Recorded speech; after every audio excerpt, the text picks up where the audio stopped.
Buenas tardes a todos y a todas. Bienvenidos a este acto de entrega de la documentación y la muestra que está en el hall central correspondiente al Día Nacional de la Memoria por la Verdad y la Justicia. Lo que vamos a hacer son entrega de los legajos que la DIP va, que era la Dirección de Inteligencia de la Policía de la Provincia de Buenos Aires, eh, hizo un espionaje en la facultad y eso es lo que vamos a estar entregando. La Dirección de Inteligencia de la Policía de la Provincia de Buenos Aires funcionó hasta entrado los años 90, desde el año 50 y pico.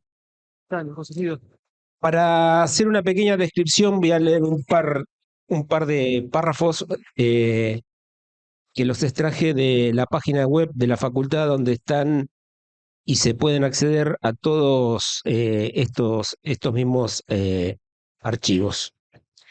El espionaje, el seguimiento, el registro y el análisis de información para la persecución política ideológica fueron sus principales funciones. Es uno de los pocos fondos documentales que permite reconstruir la lógica de un servicio de inteligencia y la construcción histórica del enemigo interno como delincuente subversivo y o terrorista. Eso es lo que vamos a estar entregando hoy, estos legajos. Para comenzar el acto, le vamos a dar la palabra al decano, el ingeniero Alejandro Estafa. Buenas tardes. Bueno, muchas gracias por responder a esta convocatoria. Un poco voy a hacer una descripción de cómo llegamos a este punto. La verdad que nos ha ayudado externamente la Fiscalía a cargo del fiscal, ayúdame, Pablo Fermento, la cual bueno, nos mandó una comunicación en su momento para hacer una referencia histórica, que eso lo hicimos el año pasado, luego de una conferencia que él dio el año anterior. Y en diciembre de 2023, nuestra facultad hermana de La Plata hizo una actividad el 5 de diciembre donde se entregaron esta documentación que hoy vamos a hacer extensiva al Centro de Estudiantes Tecnológicos, a la Asociación del Personal de la Universidad Tecnológica Nacional, a la Asociación de Docentes de la Universidad Tecnológica, porque entendemos que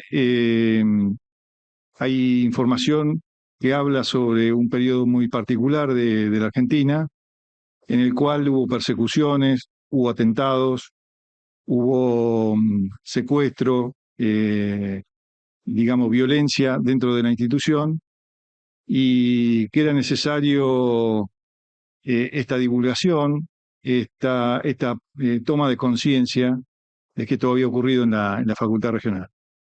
De esa manera, digamos, después de la lectura, llegó a organizar junto a la Comisión Provincial por la Memoria este acto, y seguidamente surgió una iniciativa que es firmar un convenio con la Universidad Nacional del Sur sobre lo que se denomina reparación de legado. Es decir, todo aquel estudiante no docente o docente que por algún motivo de persecución política dejó de estudiar o fue cesanteado, se investigue internamente y se repare su legado y se haga un acto público de reparación. La verdad que es muy importante para la institucionalidad, y para poner un contexto de cómo histórico, brevemente decir que cuando asume el gobierno de Héctor Cámpora, se designa un delegado interventor de esta facultad, el ingeniero Juan Carlos Vila, el cual era muy apoyado por los estudiantes de entonces, incluso tomaron pacíficamente en alguna oportunidad las instalaciones en defensa de esa intervención. Pero tiempo después, cuando cambia el gobierno, asume el gobierno del general Perón, al poco tiempo, en abril de 1974, se designa como interventor a Emilio Garofoli, que era un decano interventor, con esa misión había venido, y fue muy resistido por los estudiantes, y el ingreso fue realmente forzado porque ingresó con el grupo paramilitar que realmente aterrorizó a esta facultad regional y que fue también quien, de alguna manera, fueron los autores de estos atentados contra estudiantes, intimidaciones y persecución. Todo esto que ocurría en la facultad regional era registrado, como bien dijo Alejandro recién, por la Dirección de Inteligencia de la Policía de la Provincia de Buenos Aires, y de alguna manera todo aquello que la comunidad sabía de relatos de los mayores, eh, que quienes ingresamos en la década de 80 lo empezamos a escuchar, lo vemos documentado en toda esta serie de archivos. Y bueno, la intención es que esto se conozca, como decía, y terminando la parte, si se quiere, de esta breve historia que intento narrar, durante 2 meses estuvo cerrada la facultad regional porque los grupos paramilitares no dejaban que funcionara. Y hasta que no hubo un decano interventor de filiación política afín a la CGT de ese momento, no se reiniciaron las clases. A tal punto que hubo un juez que determinó el desalojo y no pudo llevar a cabo su cometido por, bueno, distintas razones que aludió la Policía Federal, de que no tenía la cantidad de efectivos necesarios, en fin. Decir también de que todos estos informes de inteligencia no solamente internos de la policía, sino que también iban copias a los comandos del Ejército y de la Armada Argentina. En fin, esa es un poco la breve historia que van a poder encontrar en estos documentos, y me parece importante, sobre todo para los más jóvenes que lo ven muy lejano, que no conocieron esa historia, que nacieron en democracia, que no estaban garantizadas las condiciones, los derechos. Era realmente muy difícil expresar las ideas, sostenerlas, a tal punto que esta persecución hizo que asambleas del Centro de Estudiantes Tecnológicos se realizaran en la Universidad Nacional del Sur, porque acá no se les permitía hacerlo. Entonces, bueno, creo que esta revisión histórica sirve justamente para saber que esto ocurrió y que no debe volver a ocurrir nunca más. También decir que tenemos el compromiso institucional de llevar adelante una política de derechos humanos, de avanzar con la reparación de legajos. Cada vez que hacemos una actividad de esta aparece un nuevo integrante que nos cuenta su historia personal. Y eso es reparador para las personas, es reparador también para las familias. Y creemos y confiamos en la recomendación que nos hacen los organismos de que ese es el camino a seguir. Y para el presente estamos comprometidos en brindar un ambiente libre de violencia, que cada uno pueda expresarse libremente, que pueda hacerlo en democracia, con pleno derecho y con respeto a las minorías. Muchas gracias.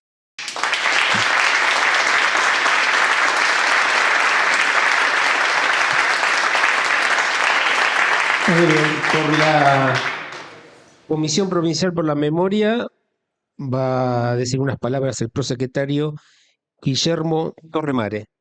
Bueno, muchas gracias. Buenas tardes a todas, a todos. Ratificando lo que nos contaba Alejandro al inicio de este encuentro, la Dirección de Investigaciones, de la Dirección de Inteligencia de la Policía de la Provincia de Buenos Aires, se creó en 1956. Se creó teniendo como contexto nacional la proscripción y persecución del peronismo, y como contexto internacional la Guerra Fría. En ese ámbito se entendía que las policías debían contar con lo que en un primer momento se llamó Central de Inteligencia. Luego, más adelante, se va a llamar Dirección de Inteligencia. Lo cierto es que, más allá de estos contextos y más allá de los distintos gobiernos, subsistió la Dirección de Inteligencia de la Policía de la Provincia de Buenos Aires hasta el año 1998, año en el cual se produce una profunda reforma, o por lo menos un importante intento de reformar profundamente a la Policía de la Provincia de Buenos Aires, y allí, en ese momento histórico, es en el cual se le da de baja a esta institución, que tuvo un rol absolutamente nefasto, que consistió precisamente en desarrollar tareas de inteligencia y de espionaje sobre el movimiento político, sobre el movimiento sindical, sobre el movimiento estudiantil e inclusive sobre los movimientos religiosos en la provincia de Buenos Aires. En estos documentos que se van a entregar, ustedes van a ver que datan los primeros informes de la década del 60. Ya en el año 1962 aparece la DITBA haciendo espionaje en Bahía Blanca y en esta casa de estudios. Eso se mantuvo a lo largo de todos los gobiernos. Se mantuvo con las dictaduras y se mantuvo también con los gobiernos democráticos. Cuando se deja sin efecto esta dependencia, sus archivos absolutamente voluminosos, por ley de la legislatura provincial, son dados en custodia y administración a la Comisión Provincial por la Memoria, que desde hace ya muchos años viene trabajándolos a los efectos de que sirvan para constituir pruebas en los juicios de lesa humanidad que ya se han desarrollado muchísimos en la provincia y que todavía se siguen desarrollando, como todas y todos ustedes conocen. La producción de inteligencia y el espionaje fue un elemento central para que se pudiera desarrollar el terrorismo de Estado en la provincia de Buenos Aires. Por eso para nosotros es muy importante que esta documentación sea divulgada, sea entregada en aquellos que fueron los protagonistas de ese espionaje. Hablábamos con el decano antes de este encuentro que el dar a conocer esto, en poner en valor esto, siempre es reparador para las víctimas que sufrieron esta grave violación a sus derechos humanos por parte del Estado. Y no es casual que esto lo estemos haciendo a 48 años del golpe genocida. Entonces yo quiero aprovechar este encuentro en 5 minutos para reflexionar acerca de cómo estamos hoy en este nuevo aniversario. Y lo primero es decir que estamos desarrollando esta actividad que tiene que ver con poner en valor un archivo. Así como se ponen en valor en los archivos, también se ponen en valor en los sitios, los lugares donde ocurrieron las graves violaciones a los derechos humanos, y se siguen en la provincia de Buenos Aires y en todo el país, se siguen descubriendo y estableciendo sitios de memoria. Y al mismo tiempo, junto con los archivos y con los sitios, seguimos rindiendo homenaje a las víctimas. Seguimos reconociendo a las víctimas, poniéndole nombre y apellido y hablando de lo que fue su vida y hoy reconociendo lo que fue su lucha política, porque también estos tiempos, a diferencia de cuando salíamos de la dictadura, estos tiempos nos hacen reconocer las luchas políticas de las víctimas. Estas tres cosas, archivos, sitios, reconocimiento de víctimas, esto es lo que podemos llamar memoria. Y junto con la memoria hay otro elemento que es muy importante para que esa memoria siga viva, y es que se sigan desarrollando juicios, porque el Estado argentino tiene la obligación de investigar, de juzgar y de sancionar a los responsables de lo que ocurrió. Esta es una obligación que le impone la Constitución Nacional, que ha incorporado a su texto los tratados internacionales de derechos humanos. La reforma constitucional de 1994 ha impuesto de una manera insoslayable la obligación de llevar adelante los juicios para que sepamos lo que ocurrió y para que se sancionen a los responsables. Y junto con esta obligación adoptó el Estado también la obligación de no indultar y de no amnistiar a los responsables de los delitos de lesa humanidad. Y esto es así porque está convenido por la comunidad internacional en los instrumentos internacionales de derechos humanos y porque está sentenciado así por la Corte Interamericana de Derechos Humanos. Déjenme que comparta con ustedes 2 o 3 números que me parece que son significativos y que son importantes. Llevamos 17 años de juicios ininterrumpidos. Ya se dictaron 316 sentencias que condenaron a 1.173 represores y absolvieron a 184. Y yo acá hago un paréntesis y digo, yo la verdad que me alegro cuando veo que hay un 10%, un poco más, de imputados que son absueltos, porque esto demuestra que estos son juicios verdaderos, que nadie entra condenado a este juicio, que rigen las garantías que deben regir para todas las personas, inclusive para aquellos que fueron responsables de graves violaciones a los derechos humanos. El 54%, más de la mitad de esas causas, todavía no están terminadas porque tienen distintos recursos de apelación, ya sea a la Cámara de Casación o a la Corte Suprema de Justicia, que están muy demorados. Nosotros nos quejamos mucho por esas demoras, porque esas demoras tributan en definitiva a la impunidad. Los juicios a veces terminan para un imputado porque ese imputado muere o porque tiene algún problema de salud que no le impide continuar en el proceso y termina como si fuera inocente porque esa sentencia no está firme. Y no está firme porque hay una gran demora de la Corte Suprema de Justicia sobre todo. Esto es algo que debemos modificar, que debemos pedir que se modifique. Una de las características también de estos juicios es que el 77% de los condenados, casi todo a penas muy severas, la mayoría a penas de prisión perpetua, están en su casa. Esto es, se aplica el criterio de prisión domiciliaria porque la mayoría tiene más de 70 años. En realidad, que un imputado condenado tenga más de 70 años le abre la posibilidad a pedir la prisión domiciliaria, pero no obliga a un juez a otorgar la prisión domiciliaria. Acá, lamentablemente, esta institución, que es la prisión domiciliaria, que debería ser la excepción, se ha convertido en la regla.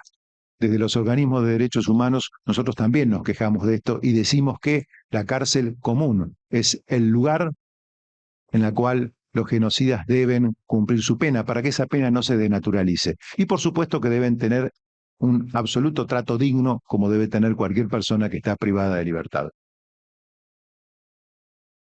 Hoy hay 369 causas en trámites. En ellas se investigan alrededor de 1.100 responsables, de modo que todavía tenemos un largo camino por delante. Hoy hablábamos de memoria.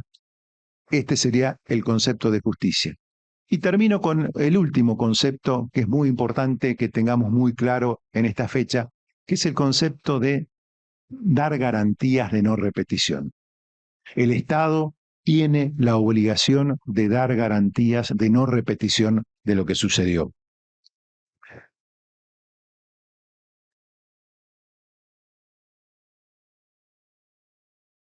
Habría muchas responsabilidades para asumir desde el Estado en este sentido de dar garantías de no repetición. Una de ellas es la de rediseñar aquellas instituciones estatales que posibilitaron el genocidio en la Argentina. Nosotros pensamos que las Fuerzas Armadas y las Fuerzas de Seguridad todavía no están apegadas a los valores de derechos humanos que tienen como obligación. Creemos que todavía hay mucho que trabajar en la democratización, en la modernización y sobre todo en lograr que estas instituciones de seguridad, policiales, y armadas abracen el ideario de los derechos humanos, porque esto, al igual que todas las demás reparticiones del Estado, es una obligación que tienen. Lo segundo es profundizar la construcción de ciudadanía en las escuelas. Estos temas están presentes en todas las currículas escolares, pero no se desarrollan en todas como se debería. Esto muchas veces depende del compromiso que tengan los docentes, depende del interés que tengan las autoridades de los establecimientos educativos. Esto hay que profundizarlo. Todo lo que nos ocurrió tiene que estar muy presente en las escuelas, sobre todo en los colegios secundarios. Digo de la provincia de Buenos Aires porque es nuestro ámbito, pero debería ser de todo el país. Esto es central. Y lo último, y quizá lo más importante, es la responsabilidad de generar conciencia social acerca de que no hay sociedades seguras si no respetan derechos humanos. Los estados tienen como principal obligación respetar y garantizar derechos humanos.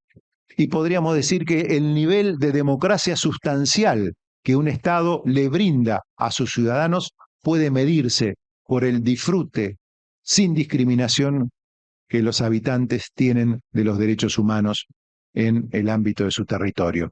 Esto tenemos que hacer un fuerte trabajo para que esto sea una conciencia social y esto se le pida a las autoridades que tienen la obligación de administrar el Estado.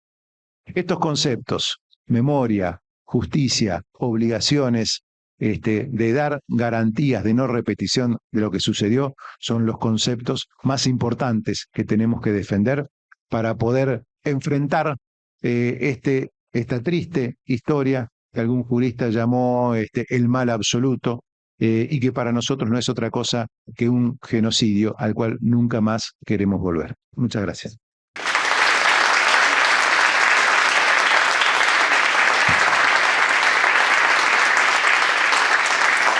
Quiero recordar que toda esta documentación está disponible en la página web de la facultad, de libre acceso, y están escaneados todos los archivos, así que cualquiera puede acceder a ello. Claudio Gallegos es el secretario de Derechos Humanos de la Universidad Nacional del Sur y le damos la palabra ahora. ¿Qué tal? Buenas tardes a todos y a todas. Bueno, muchas gracias por la invitación. En este momento estoy en representación de nuestro señor rector, el doctor Daniel Vega, quien se disculpa por no estar en este momento presente, pero está presentando justo en este momento el informe anual de gestión ante la Asamblea Universitaria, por eso es que no puedo estar presente. Lo que nos convoca a ambas instituciones en el día de hoy es, como comentaban hace un momento, la firma de un convenio entre ambas instituciones para poder colaborar en el proceso de reparación de legajos de esta institución por medio de lo que ya venimos realizando en nuestra institución.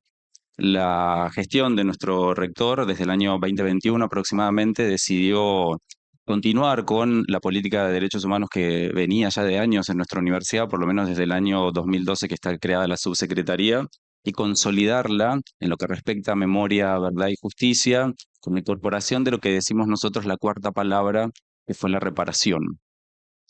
A partir de ese momento, desde la subsecretaría, decidimos unir una serie de eslabones de personas y espacios que venían trabajando desde lo académico, desde la militancia y demás, para poder confluir en lo que remite la reparación de esos legajos y establecer las verdaderas causas por las cuales docentes, no docentes y estudiantes vieron truncado su vínculo académico o su vínculo laboral, básicamente por el ejercicio de la violencia estatal y paraestatal en el terrorismo, época del terrorismo de Estado, víctimas de persecución por motivos ideológicos, políticos y gremiales, y el periodo seleccionado fue entre 1974 y 1983.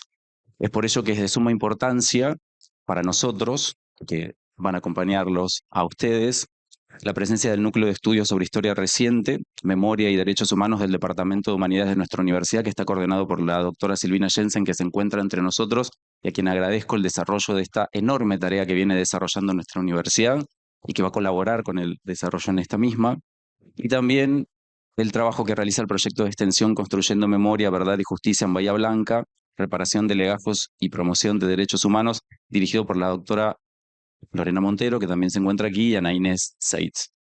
Tanto Silvina como Lorena y Ana Inés serán las encargadas de coordinar los procesos de reparación aquí con la gente misma de aquí. También necesito destacar la ayuda incondicional y el apoyo incondicional que hemos tenido siempre por parte de la agrupación Hijos. Acá tenemos a Anaí, por ahí se encuentra también Ale, bueno, y el resto de las personas que también colaboraron, porque esto fue una unión de lucha y de mucha investigación también.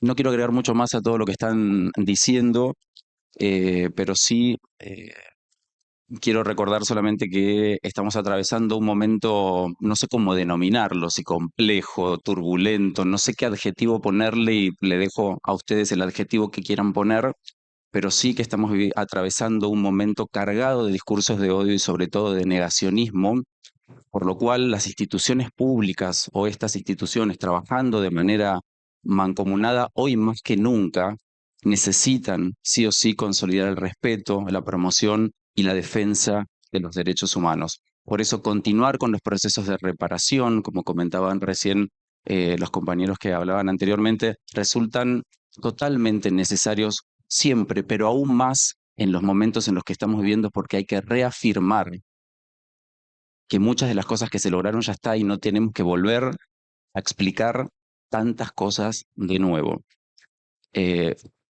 Desde el más humilde lugar que tenemos en la subsecretaría, felicitamos a la Facultad Regional de la UTN Bahía Blanca por comenzar este proceso que es largo. La comisión que tenemos en la UNS, ya no me dejan mentir, pero ¿cuántos vieron? ¿Más de 400 legajos, Dore?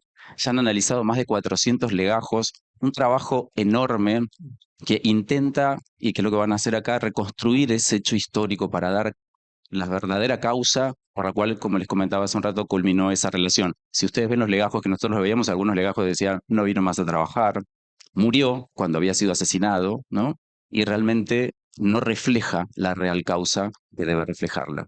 El pasado 3 de abril del año pasado logramos con mucho éxito, con mucho esfuerzo y con mucha pasión poder reparar los primeros 9 legajos de trabajadores docentes y no docentes de nuestra universidad, junto con la construcción de un memorial de víctimas del terrorismo de Estado que se encuentra en una de las paredes del edificio de Colón 80, en donde atornillamos, si quieren, a las paredes los hexágonos con los nombres de las personas y que forma de panal van a ir cubriendo esa pared y muchas más, seguramente porque no van a alcanzar. Nada más que eso, estamos desde la universidad muy contentos, felices, orgullosos del proceso de reparación que estamos llevando adelante. Aprovecho para agradecer y felicitar a quienes llevan adelante nuestro proyecto con una comisión técnica que, bueno, las chicas que nombré recién se encuentran trabajando día a día, van, escanean, tienen que viajar a Buenos Aires, buscar más información, cosas que van a pasar acá y que mantienen viva la memoria a través de otra parte más que es la reparación. Y repito, estamos ante un momento histórico excesivamente complejo y hoy más que nunca es necesario defender nuestros derechos. Bueno, nada más y muchas gracias.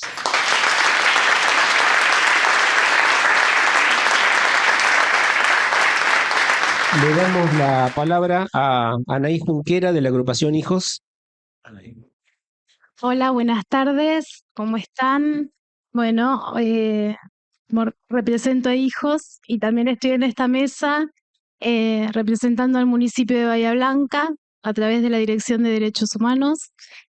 Agradecer acá a las autoridades de la UTN que nos convocaron, que estamos acá, cuando nos enteramos. Yo recién venía escuchando todo lo que venían diciendo y yo iba acotando.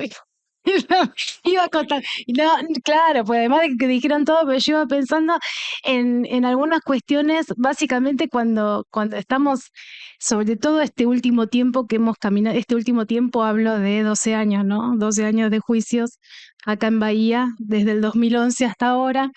Vamos por el 8º juicio. El juicio anterior, que terminó en pandemia, comenzó sin pandemia y todo el transcurso fue en pandemia, justamente fue el juicio a la AAA.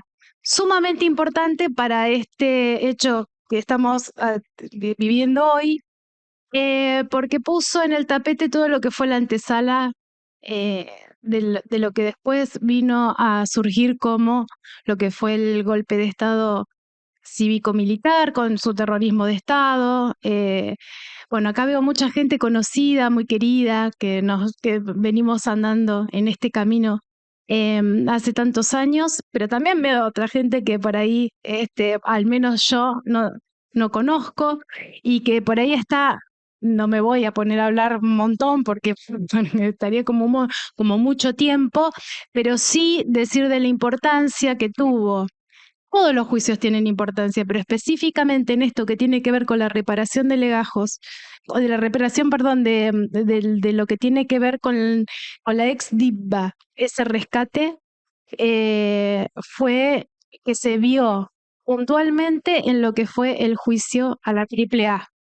¿Están bien? ¿Se cayó alguien? ¿Está bien todo? Ok. Y ahí quedó demostrado, así como junto la Universidad del Sur fue el escenario en donde las víctimas, el victimario y el escenario de lo que sucedió ahí como antesala del terrorismo de Estado, también lo fue la UTN. Y también quedó ahí como muy demostrado que son demostraciones que venían sucediendo en todas las declaraciones, minuto a minuto, que cada declaración que iba sucediendo, que íbamos viendo y que iban aconteciendo, de estudiantes, de docentes, no docentes, que contaban sus propias historias y que también contaban lo sucedido, las persecuciones, asesinatos de los demás compañeros y compañeras, creo que vino a traer lo que es este camino, ¿no? Que comenzó a hacer también la UTN. Lo digo en este sentido, cuando hablábamos con el decano, le decía del valor que tiene como institución democrática en este sentido poder hacer este tipo de reparación. Y como decía acá Guillermo, en este camino de memoria justicia, yo creo que agregamos un poco el tema de lo que es la verdad, digamos, todos estos papeles acá que vemos tienen que ver con verdades que son comprobadas, digamos, como la persecución estaba, como había un hostigamiento y cómo había toda una inteligencia necesaria para que después se pueda perpetrar todos los crímenes de lesa humanidad que sucedieron antes del golpe de Estado y durante el golpe de Estado. Son esas verdades comprobadas que, como también recién decía Claudio, son necesarias volver a explicar, volver a contar, porque son verdades comprobadas que las hemos vivido, las han contado las víctimas, que para los organismos de derechos humanos, las víctimas siempre tienen la palabra, jamás hemos dudado de sus declaraciones, de sus dichos, y además son las únicas personas que llevan la verdad al juicio, ¿sí? Estos juicios de lesa humanidad, sin los y las sobrevivientes, sin esos testigos necesarios y familiares, no podrían existir, ¿sí? Porque no hay otras pruebas que no sean las voces de las y los sobrevivientes. Y en estos tiempos en donde me quedo pensando en la importancia de esto, porque en estos tiempos en donde por ahí escuchamos que algunos imputados en los juicios dicen algunas barbaridades y que a veces le ponemos como la oreja o el foco más en esas barbaridades que dicen los imputados que, por ejemplo, hoy tenemos, que no dicen nada nuevo, ¿sí? Y que tampoco dicen ni dónde están los cuerpos de los compañeros y compañeras desaparecidas o dónde están nuestros hermanos y hermanas apropiados que hoy seguimos buscando y que abuelas están buscando, digo hermanos y hermanas porque lo digo desde lo generacional y desde hijos, ¿no? Pero bueno, son los nietos y las nietas que buscan las abuelas. Y en este sentido, me parece que es absolutamente reparador que no solamente sea la justicia que esté reparando a las víctimas y que además cuando van las víctimas y se sientan y declaran, ¿saben qué pasa? Le digo en el último juicio, se sienten reparadas solamente con que estén los jueces escuchando que declaran.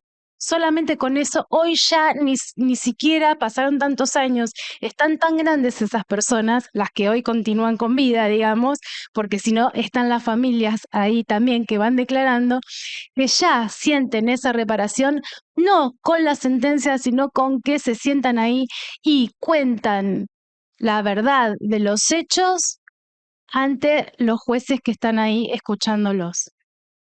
Así como está esa justicia que repara, que les da fundamento, que les da poder a esa voz que siempre fue callada, que fue muchas veces ninguneada, muchas veces descreída, así de la misma manera las instituciones como las universidades, y por eso celebro y me enorgullezco, nos orgullecemos y además valoro enormemente que acá esté la representación de 2 universidades públicas que fueron el escenario donde tuvieron víctimas y victimarios de la AAA y la dictadura militar, cívico-militar, que hoy también están reparando a todos docentes, no docentes, estudiantes, en este sentido, que también le da esa reparación necesaria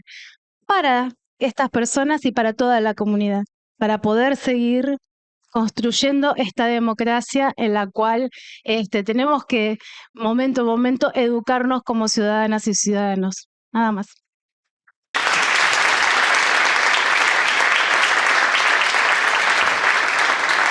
Gracias.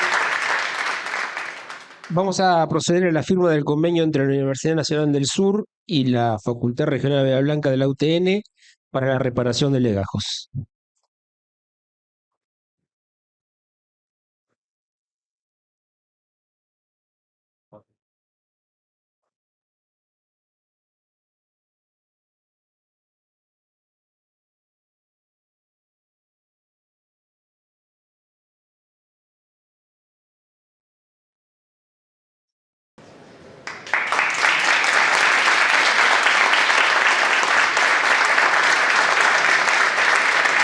Muy bien, y ahora vamos a proceder a la entrega de los legajos a distintas instituciones de la facultad. En primer lugar, va a recibir el Centro de Estudiantes Tecnológicos y lo recibe Agustín Ocaranza, que es el presidente.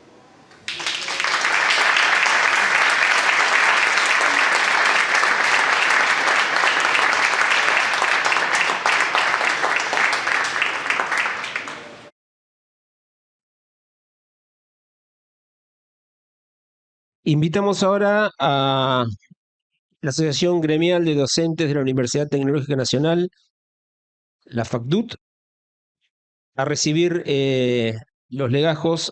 Invitamos a Patricia Benedetti.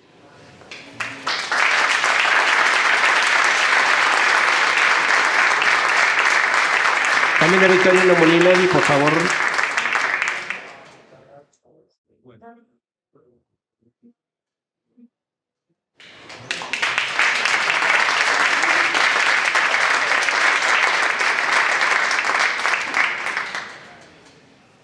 La Asociación del Personal de la Universidad Tecnológica Nacional, APUTUN, va a recibir la representante de la Comisión Directiva, Patricia Romanelli.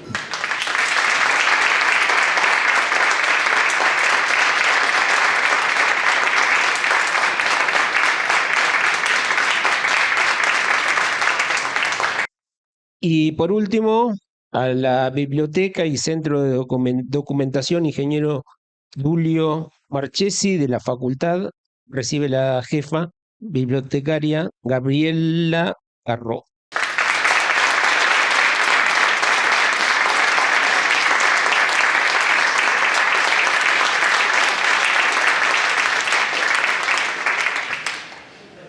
Bueno, invitamos a todos también a visitar la muestra que está en el hall central de la facultad, que es de la Comisión Provincial de la Memoria.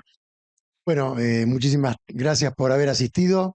Entiendo que desde el año pasado, con la actividad que llevamos adelante con Pablo Fermento, esta facultad empezó a tomar conciencia del paso de la AAA por los pasillos.